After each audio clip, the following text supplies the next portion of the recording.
Alamo की मां Preston नाम के एक आदमी से मिलने की तैयारी कर रही।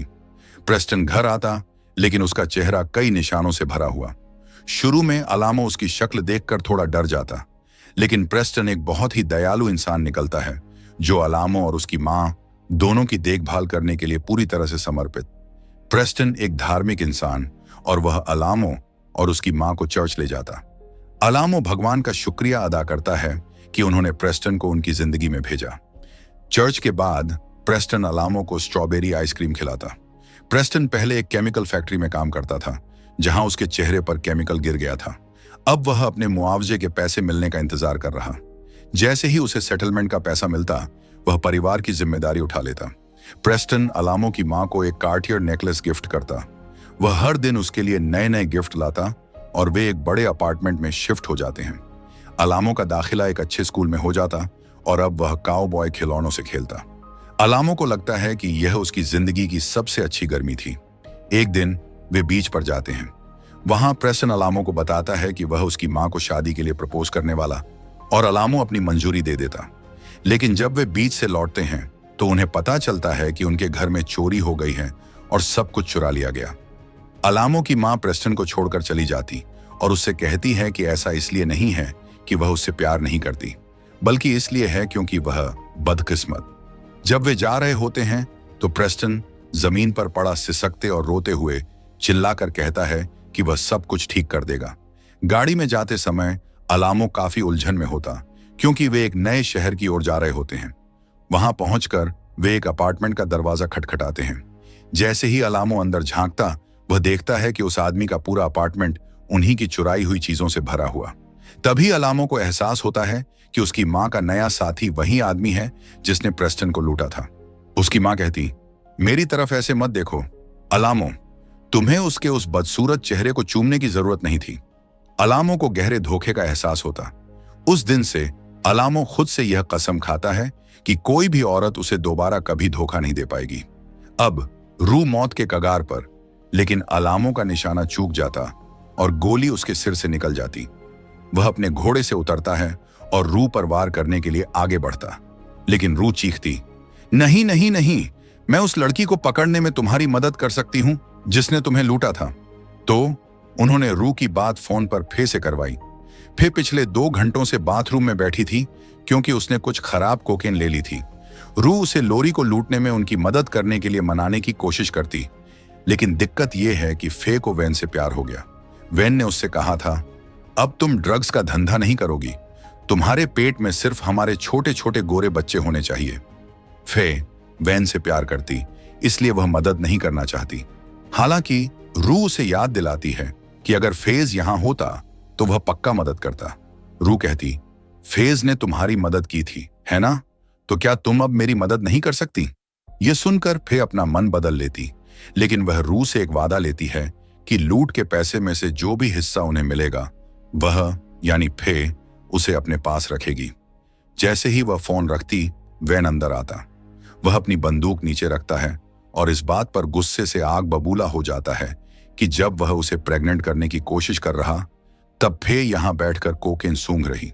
झुंझलाकर वैन कैश का एक बड़ा बंडल सेफ में रखता है और फे से पूछता है कि क्या वह अपनी प्रेगनेंसी वाली दवाएं ले रही है या नहीं। वैन उससे कहता है कि वह उसके लिए डिजाइनर कपड़े खरीदेगा, उसे मैनिक्योर और पेडिक्योर करवाएगा, सब कुछ। फिर जैसे ही वे दोनों एक दूसरे के करीब आने लगते हैं, वैन की बेल्ट से चाबियां फिसलकर गिर जाती हैं। जब रू अपनी चोरी की तैयारी कर रही होती है और DEA सब पर कड़ी नजर रखे हुए होता, अलामो और लोरी मिलने के लिए राजी हो जाते हैं। अलामो अपनी सोने की गोलियां तैयार करता। फे वैन को आखिरी बार चूमती। सब अपनी बंदूकें लोड करते हैं और तैयार हो जाते हैं। रू अलामो को लोरी की तिजोरी की चाबी दिखाती। जैसे ही लोरी आती, सब हाथों में बंदूकें लिए बाहर आ जाते हैं। अलामो कहता है कि अगर लोरी ने पहले ही माफी मांग ली होती, तो आज वे इस हालत में न होते। हालांकि लोरी अलामो के साथ मिलकर मेक्सिको से फेंटानिल की तस्करी करना चाहती। वह गोल्ड रश मेडिकल सर्विसेज के बारे में पूछती, जिसका इस्तेमाल अलामो सीमा पार करता। लॉरी चाहता है कि अलामो अपनी एम्बुलेंस का इस्तेमाल करके सीमा पार फेंटानिल पहुंचाए। अगर अलामो मना करता, तो लॉरी उसे धमकी देता है कि वह उसकी सारी चोरी की हुई चीजें FBI को सौंप देगा। लॉरी की शर्त है कि 80 किलोग्राम माल भेजा जाए। अगर अलामो यह काम सफलतापूर्वक पूरा कर लेता तो उसे एक बड़ी रकम मिलेगी और साथ ही उसकी सारी चोरी की हुई चीजें भी वापस मिल जाएंगी। डीईए रू के फोन के जरिए इस पूरी बातचीत पर नजर रख रहा और आखिरकार अलामो इस सौदे के लिए राजी हो जाता। लॉरी चाहता है कि गाड़ी रू चलाए, लेकिन अलामो मना कर देता। फिर वे थूक शपथ लेकर इस समझौते को पक्का करते हैं। डीईए को रू से मिली मदद को देखते हुए एजेंसी उसके मामले में थोड़ी नरमी बरतने का इरादा रखती। मैडी अब अलामो के साथ काम कर रही। वे लड़कियों की ओनली फेंस से होने वाली कमाई का 30% हिस्सा ले रहे हैं। मैडी सिल्वर स्लीपर में कैसी, मैजिक और किट्टी की तस्वीरें ले रही। मैडी लड़कियों को बेहतर तरीके से जानना चाहती है और उन्हें सहज महसूस कराना चाहती, इसलिए वह अलामो से उन्हें एक दिन की छुट्टी देने के लिए कहती। लड़कियां पहले से ही हफ्ते में 6 दिन काम कर रही हैं और वे जितना ज्यादा काम करेंगी अलामो उतना ही ज्यादा कमाएगा। हालांकि बिशप कहता है कि उसे मैडी पर भरोसा, इसलिए अलामो सहमत हो जाता। इस बीच रू अभी अपने सबसे अच्छे माइंडसेट में है और जूल्स को पेंट करते हुए देख रही। रू जूल्स से कहती, मेरी खुद के अलावा किसी और के प्रति कोई जिम्मेदारी नहीं, लेकिन वह आगे कहती है कि वह बच्चे पैदा करना चाहती, एक अच्छी जिंदगी जीना चाहती और अपना खुद का एक परिवार शुरू करना चाहती। जूल्स को लगता है कि रू जो कुछ भी कह रही वह महज एक कल्पना, लेकिन रू का मानना है कि जूल्स अपने शुगर डैडी के साथ जो कर रही वह असली कल्पना। रू सुबह किसी ऐसे इंसान के बगल में जागना चाहती जिससे वह प्यार करती हो। रू कहती, मुझे खुद से भी किसी बड़ी चीज के लिए जीना होगा। जूल्स शक भरे अंदाज में पूछती, क्या तुम्हें लगता है कि वह हम होंगे? रू हां कहती है कि यह जूल्स के साथ हो सकता, लेकिन इस पर जूल्स गुस्से से भड़क उठती है, क्योंकि रू के साथ रहने के चक्कर में उसका अपार्टमेंट, उसकी सुरक्षा और उसकी पूरी जिंदगी दांव पर लग गई थी। रू उससे बात करने की कोशिश करती, लेकिन जूल्स को गुस्सा आने लगता। रू कहती, तुम तो बस एक छोटी सी कठपुतली हो जो एक छोटे से कमरे में बंद बस यहीं बैठी रहो और पेंटिंग करती रहो जब तक कि वह वापस आकर तुम्हारे साथ सेक्स न कर ले। यह सुनकर जूल्स रू के चेहरे पर जोरदार थप्पड़ मार देती। पेंटिंग जमीन पर गिरकर टूट जाती। जूल्स उससे कहती है कि एलिस 45 मिनट में आने वाली, इसलिए बेहतर होगा कि वह यहां से चली जाए। रू रोते हुए लिफ्ट में चढ़ती है और चली जाती। इस बीच कैसी एलए नाइट्स के सेट पर उसे बस 1 या 2 लाइनें ही बोलनी थीं।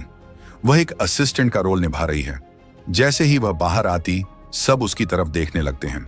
जैसे ही कैमरा चालू होता कैसी अपना डायलॉग बोलती, लेकिन अचानक उसे अपनी शादी की रात की यादें सताने लगती हैं और वह रोने लगती। उसके साथ काम कर रहा एक्टर हालात को बड़ी समझदारी से संभालते हुए बिना किसी स्क्रिप्ट के ही सीन को आगे बढ़ाता। हालांकि कैसी बिल्कुल भी एक्टिंग नहीं कर रही है, वह तो बस वही बता रही है जो असल में उसके साथ हुआ था। नेट के साथ ब्रेकअप से लेकर शादी की रात, उसकी वेडिंग ड्रेस पर खून के दाग लगने तक, सब कुछ। पैटी कैसी की परफॉर्मेंस में इस सच्ची और स्वाभाविक सच्चाई से बहुत प्रभावित होती और वे तय करते हैं कि सीन को ठीक वैसे ही रिकॉर्ड होने दिया जाए जैसा वह हो रहा।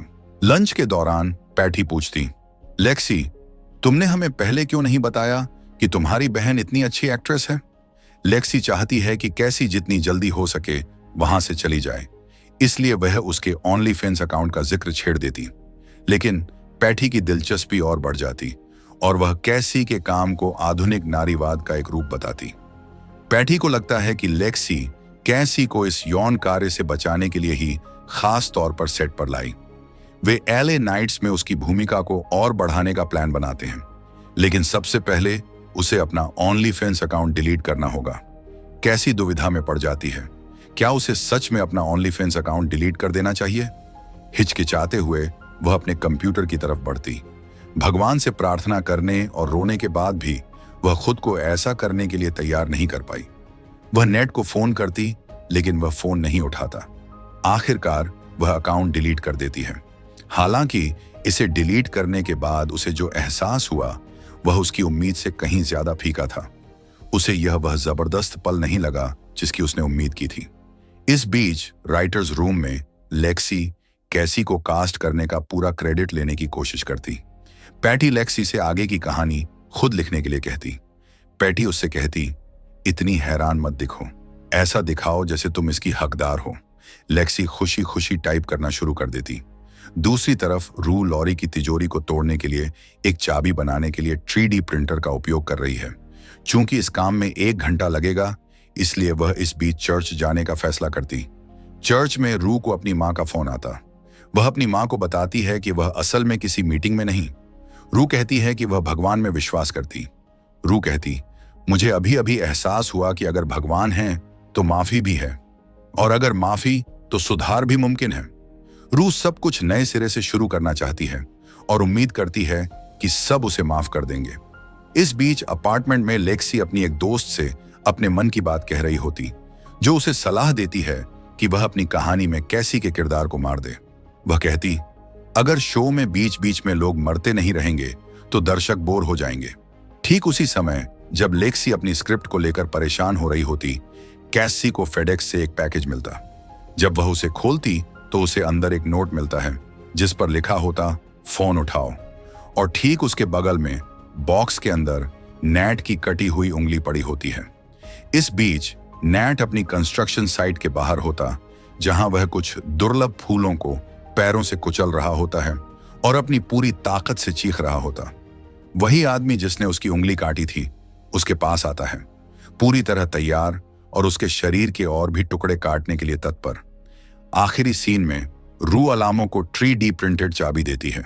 हालांकि वह उसे तुरंत वापस रू को ही थमा देता है और कहता, यह चोरी का प्लान तुम्हारा था, इसलिए जाओ और इसे खुद ही अंजाम दो। फिर वह उसे एक मरा हुआ चूहा देता है ताकि वह उसे उसके सांप को खिला सके। बिशप रू उस सांप के पीछे की कहानी बताते हैं। एक बार स्वीट नाम की एक डांसर थी जो उस सांप के साथ सोती थी, लेकिन एक दिन उस सांप ने खाना पीना छोड़ दिया। जब वह उसे डॉक्टर के पास ले गई तो डॉक्टर ने समझाया, यह अजगर बिल्कुल ठीक और स्वस्थ। रात में यह तुम्हारे शरीर से इसलिए लिपट जाता ताकि तुम्हें निगलने की तैयारी में यह तुम्हारे शरीर का नाप ले सके। उसके खाना न खाने की वजह यह थी कि वह एक बहुत बड़े भोजन के लिए खुद को तैयार कर रहा था, यानी उसे खाने के लिए।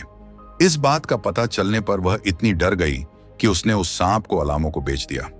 अलामो ने उस सांप को अपने पास एक लगातार याद दिलाने वाली चीज के तौर पर रखा, ताकि उसे हमेशा यह याद रहे कि आप किसी के भी असली इरादों को कभी भी पूरी तरह से नहीं जान सकते।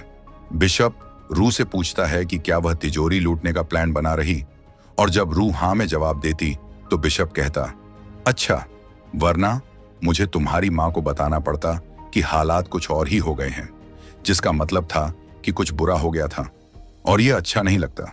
बिशप की इस धमकी के बाद रू खुद को एक बहुत ही मुश्किल हालात में फंसा हुआ पाती। बाद में गाड़ी चलाते समय रू ऑडियो पर बाइबल सुनने की कोशिश करती, लेकिन टेप खराब निकलता। उसका ध्यान सड़क से हट जाता, जिसकी वजह से वह सामने से आते हुए एक ट्रक को देख नहीं पाती। वह आखिरी पल में गाड़ी मोड़ती और उसकी गाड़ी सड़क से नीचे उतर जाती। जैसे ही रू वैन से बाहर निकलती, उसे एक जलता हुआ पेड़ दिखाई देता। वह इसे भगवान का एक इशारा मानती है